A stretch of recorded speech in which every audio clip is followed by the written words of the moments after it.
ये जो अभी इस वक्त हमारी गवर्नमेंट थी, इसने जो इमिग्रेशन के हवाले से इसकी जो पॉलिसीज़ थी उसके मैं थोड़ा सा बताऊंगा आपको, ताकि आपको आइडिया हो जाए कि ये गवर्नमेंट कैसी थी इमिग्रेंट्स के हवाले से।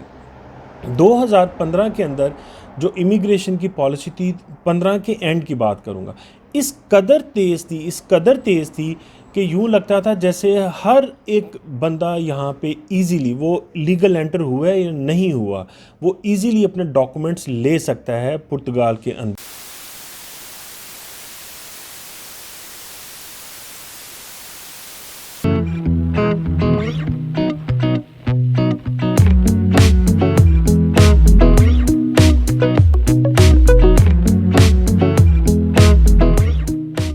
अस्सलाम वालेकुम, उम्मीद है कि आप सब लोग खैर आफियत से होंगे। आज हम बात करेंगे जो सियासी सूरत हाल बदली है पुर्तगाल के अंदर असम्बलियाँ ख़त्म होने के बाद। तो कुछ लोग पूछ रहे थे कि क्या जो इमिग्रेंट्स और इमिग्रेशन की पॉलिसी के ऊपर इसका क्या असर पड़ेगा, तो हम इसके बारे में बात करें। ये जो गवर्नमेंट है ये 2015 के अंदर पहला इन्होंने टर्म लिया, जो 4 साल का टर्म होता है पुर्तगाल के अंदर किसी भी जमहूरी गवर्नमेंट का।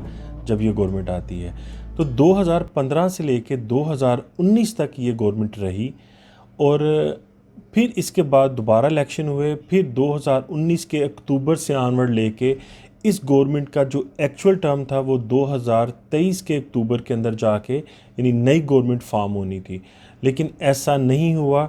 2 साल पहले ही ये गवर्नमेंट को ख़त्म कर दिया गया।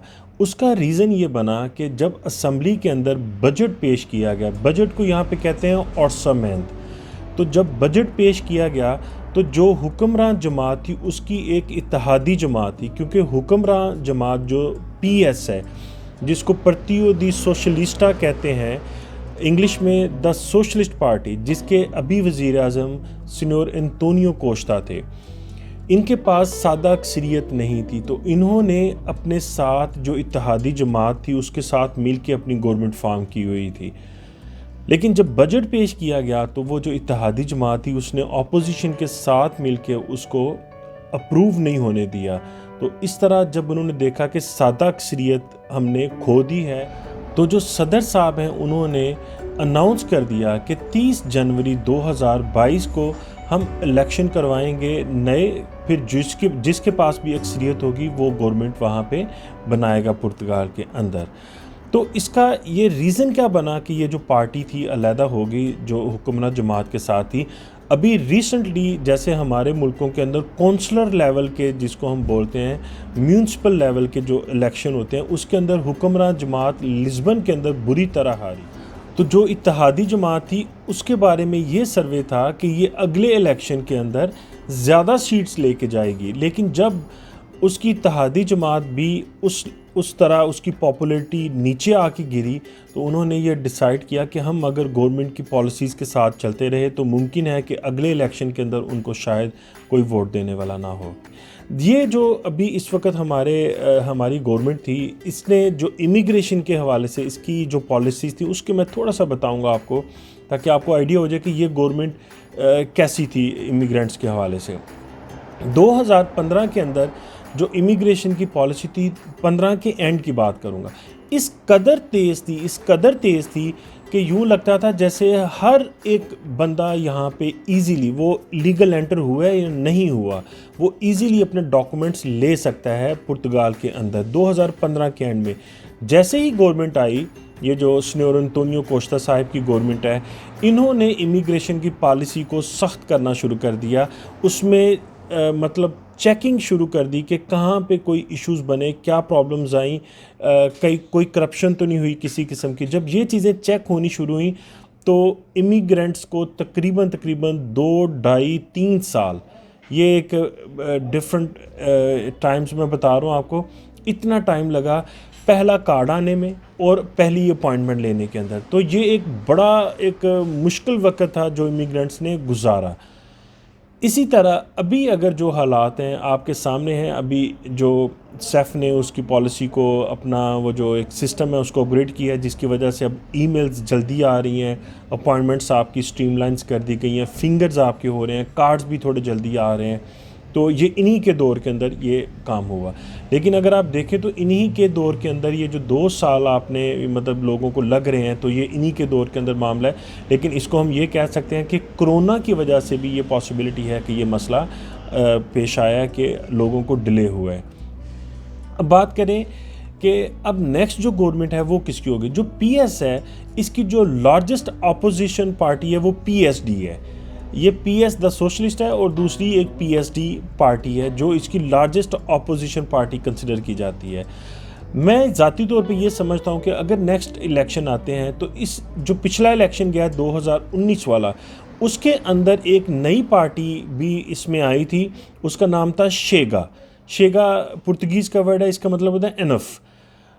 उसकी अभी पार्लियामेंट के अंदर सिर्फ एक सीट थी, अभी इस वक्त एक सीट के साथ वो आई थी। अब जो एक्सपेक्टेशन की जा रही है कि वो अगले इलेक्शन के अंदर कमो बेश 20 सीटों के साथ आएगी, जब हो जाएगी तो हम ये समझ सकते हैं कि दोबारा से यही गवर्नमेंट दोबारा फॉर्म हो सकती है, जो सिन्योर एंटोनियो कोस्टा साहिब की गवर्नमेंट अभी चल रही थी।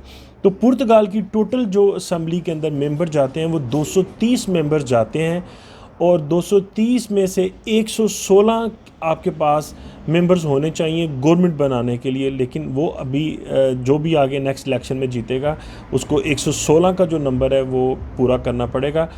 सादा अक्सरियत बड़ी मुश्किल है जैसा कि नज़र आ रहा है, और ये डेफिनेटली ये कोलिशंस यानी गवर्नमेंट बनेगी, इत्तेहादी लोगों के साथ मिल के ही ये गवर्नमेंट बनेगी।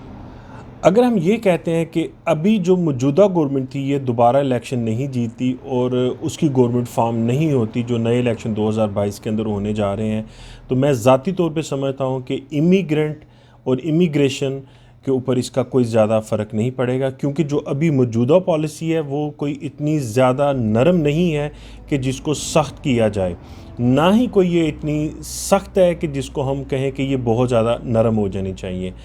तो आहिस्ता आहिस्ता चीज़ें बेहतरी की तरफ जा रही हैं और ये जो अभी सिस्टम ऑलरेडी इन्होंने अपग्रेड कर दिया हुआ है, ये बहुत अच्छा सिस्टम है। जैसे मैंने कहा कि सिस्टम जब भी कोई क्रिएट होता है तो उसमें तब्दीली या उसमें बेहतरी के चांसेस मौजूद होते हैं। तो हम यही एक्सपेक्ट कर सकते हैं कि जो अभी इस वक्त सिस्टम है इसमें मज़ीद बेहतरी आने के चांसेस मौजूद हैं। वो कोई भी गवर्नमेंट अगर आएगी वो इस पॉलिसी को नहीं तब्दील करेगी और नहीं उसको छेड़ेगी।